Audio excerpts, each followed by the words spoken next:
Thank you. I get the pleasure of introducing Janet Hum, who's a CA and a seasoned financial professional with over 20 years of experience and a mother of two. I've had the pleasure of a couple of conversations with Janet, and if I recall correctly, she's very much good on strong in educating her children. So they become a part of their money picture. And I think so many families miss this. I mean, I grew up, finances weren't talked about. You had to learn on your own. But when you can bring them into the fold at a very young age and discuss why you're making decisions, what they are, and how it affects them. So when they go into their sports and the things they do, what that cost is, so they know their finances growing up and their impact upon the family. A huge part of that is how she integrates that in the family. So the discussions, there's transparency, and in there, there's builds trust in a discussion, and it doesn't become the unknown. It becomes a known. If we do this together, then this is what we're going to achieve together. And that's a big part of Janet. She's an incredible heart. She's a really calm and gentle person to speak with. Her striving is to create connection, and she wants to impact 1 million families over the next 10 years. So she's got big, big, audacious goals. I introduce to you, Janet Hum. Thank you. Thank you, Richard, for the amazing introduction. And it's such a pleasure to see all of you. Some familiar faces, some new faces. That's okay. Thank you. Now, as I bring up my presentation, before we dive in, I'd love to understand your background a little bit. If you can pull up your chat, I want to understand if you're a solopreneur or a business owner, can you type in one? And if you're an employee, can you type in two for me? So one for solopreneurs and business owners, and two for employees, please. No right or wrong. I just love to see where you guys are at, who our audience are. Amazing. Okay. So as business owners and solopreneurs, it's very critical that we start with personal finance because that's the foundation that supports all your financial decisions. So today I'm going to touch on two key topics, increasing cash flow and managing debt. These topics are so important, and honestly, they could each be a whole hour on their own. But I am going to just highlight the main points today and give you a strong overview. If any of these resonate with you or you have more questions, please don't hesitate to reach out for a one-on-one session. I am located in Canada, but I have business partners in the States for those that are located in the States. Happy to dive deeper and help you understand and also build a stronger financial future.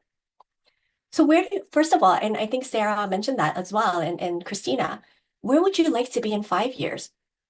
Have you thought about this? What will your net worth be? Have you considered this? What will your retirement look like? Will you be taking a vacation? Have you thought about retirement? What is your exit plan for those that are solopreneurs or business owners? What are your plans to achieve these goals? What is your vision for you and your family? How often have you been reviewing your goals to make sure you're on track?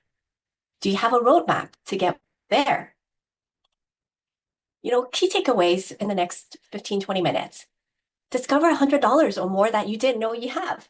Who is excited, right? Are you ready to discover that? Find out where your money is going. This day and age is so easy to spend money. Credit card, Apple Pay, it's so easy to spend, too easy. Build a real plan to be debt-free faster. Can you envision your life with no debt? The goal is to help you get to be debt-free as fast as possible. And how do we increase cash flow? Have more positive income at the end of the month. We know that money isn't the greatest asset. Applied knowledge is. You may have heard that knowledge is power, and it's not 100% true. The real power is applied knowledge. And Sarah Snyder this morning, our opening speaker, already mentioned this in her SMART framework. And Christina Day just shared about budgeting earlier this afternoon. So I'm going to put them all together. Right? Take the information that you're giving today. Take notes. Come up with an action plan and make sure you apply it for yourself and your family. Better yet, schedule a complimentary call with us to map out your financial future to start planning for success. Increase cash flow. Honestly, there are two ways to increase cash flow. Spend less or more. It isn't about how much money you make, but it's how much you keep. This is the first concept. Pay yourself first. This seems like a very simple concept, but it takes a little to apply it in your own life. First thing is to pay yourself and your family. Save. This is the first and most important bill, to pay ourselves first. Save a portion of our paycheck, of our income first. Then spend. Then we're on the right path to financial independence. One of the questions to write down is, what does financial independence mean?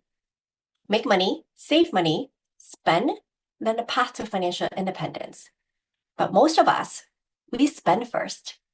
Then we're trained to attempt to save what's left. But you may agree with me that there's always something to spend on. The key word here is attempt. We want to save, but sometimes there's not much left. And when we're not in a habit of saving first, to reach our financial goal, saving gets pushed to the side. It becomes an afterthought. We're possibly setting ourselves to work for the rest of our lives. Ask ourselves, do we need to work for the rest of our lives? I want you to know that I love what I do, and I love educating on financial literacy and empowering individuals and families. I want to work because I want to, not because I have to. Now, applying a simple concept can change our whole destiny to reach financial independence, to allow us to do something we're passionate about, not because we have to. Make your first payment to yourself, your family, your children, your future, and then spend what's left. Trust me, we can all do this. We can all find a way to minimize our bills and spending. We need to get into a habit of paying ourselves first. Have we saved at least 10% of this month's income yet? If not, let's find ways to save more and spend less. If you're already saving 10%, great. Let's get to the goal of 20% of our income. To do that, we need to look at where we're spending our money. Many of us aren't paying attention to where we're spending and where our money is going. This is a great exercise for us to see where we're spending on a month-to-month basis. One thing that we can use is a spreadsheet, like Christina was just sharing. Itemize the purchase and the corresponding amount. We can even go deeper and see how we paid for it. See how we're spending. Are we using cash or credit? Are we buying something that we have the cash to pay for at the end of the month? This will be an inventory of where our money is. Paying is more convenient than ever, but don't lose control of how much you spend. Ask yourself, if I pay with credit card, am I able to pay it off in full? Did I spend my money wisely? Learning financial literacy is like going to the gym. It's often challenging to stay focused without being in the environment, being surrounded by individuals that talk about this and have a savings habit. If you haven't already, sit down with a professional to go through your personal financial strategy. Think of it like a financial checkup. We all go to the doctor for an annual check or go to the dentist for a regular checkup. This is the same for finances. We need to know and understand where our money is and how we can improve. It's important to reevaluate where our money is going every single month, if not more frequently, because it's so convenient to spend. Many of us don't know where we're spending every month. Check our progress. If savings is going up, paying down debt, what about new possible savings? Where can we possibly save? Take a look at the automatic payments. Recurring is good, but sometimes we lose track. Many expenses get automatically paid, but oftentimes we don't look at how much was spent. Maybe we're still paying for a service that we don't need anymore. Can I build a habit of savings and then spending what's left instead of spending first and attempting to save what's left? What's it going to cost me? Think about this. How easy is it for us to spend $6 a day? I think for most of us, it's super simple, right? Some of us are thinking, well, I can spend $6 a day, go out for lunch, pick up a coffee, pick up groceries, stop for gas, etc. Right? Take control of your cash flow. What's the cost of using $6.60, which is about $2,200 a month, that could grow 10% annually? What if we can save that $6 a day and invest it and grow it 10%? So you know what would happen in 10 years, 20 years, or 30 years? In 10 years, that could accumulate to $39,573. And in 20 years, that could be a savings of over $142,000. And no, you know what? In 30 years, that could be over $408,000. Now, what can we purchase with $6.60 a day? What could you do with over $408,000 in 30 years? Why are you saving? What are your goals? It goes back to one of my first slides in the presentation. Where would you see yourself in 5 years? What will your net worth be? What will your retirement look like? What financial goals do you have? When you have these financial goals, it's easier to apply these principles. And is what you're bringing in more than what's going out, or vice versa? Review the monthly cash flow calculation and see where we're at every month. Are we in the green? That means positive cash flow. Or are we in the red? Negative cash flow.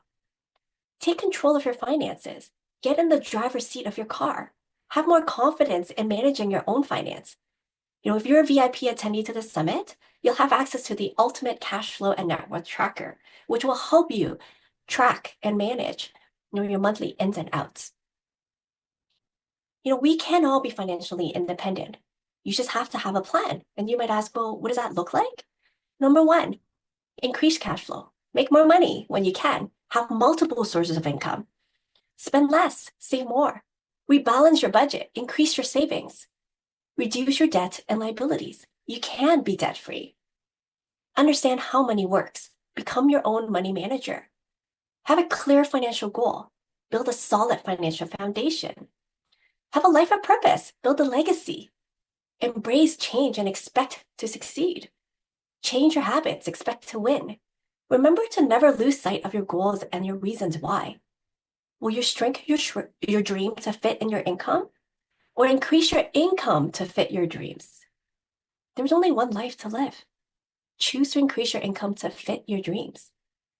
Financial independence is not a dream. It's often just a decision. Now, let's move on to managing debt. It's common that we borrow money to incur debt during our lifetime. What are some forms of debt that are common? Mortgage, student debt, credit card debt, car loan. Credit card debt is something that can grow fast if we left unchecked, but it's also something we can manage better now. I'll give you an example. The cost of debt. For example, let's say you have $5,000 in credit card debt. The minimum payment is $200 and the rate is 19%. Of the $200 that you're paying, $78 is paid towards interest. Only $122 is actually going towards that $5,000 of debt. So if you're only paying the minimum, you'll pay over $2,000 in interest. It'll take you 48 months to pay off. That's 4 years and a total of $7,000 in total. What is it costing you to be in debt? The moment we realize that the cost of being in debt is a moment that we're aware of this, is a moment we need to commit to be disciplined and to get out of debt as fast as possible, especially credit card debt. Now, imagine having saved the $5,000 instead and put $78 each month that you would have paid towards interest into an account that grew 8%. And guess what? In 30 years, you would have saved and accumulated over $156,000. You might ask, how do we build wealth? Well, just one example of how rich gets richer and the poor gets poorer. The rich shift the money. Instead of paying someone else, they pay themselves. Instead of just working hard for the money, they understand and learn ways to get their money work harder for us. We all have power to do that. Make a plan to live debt-free. Why not? Why not you? Why not now? Live within your means and not increase your debt. Society tells us to live beyond our means, to spend the money that we don't have to impress the people that we don't even like. Understand how your credit card works, the minimum payment, the rate. Don't apply for more credit or a higher limit unless you fully understand and need the higher credit limit. Many credit cards allow you to freeze your card to prevent new purchases on your card. Get into a habit that the credit card doesn't exist and minimize impulse spending.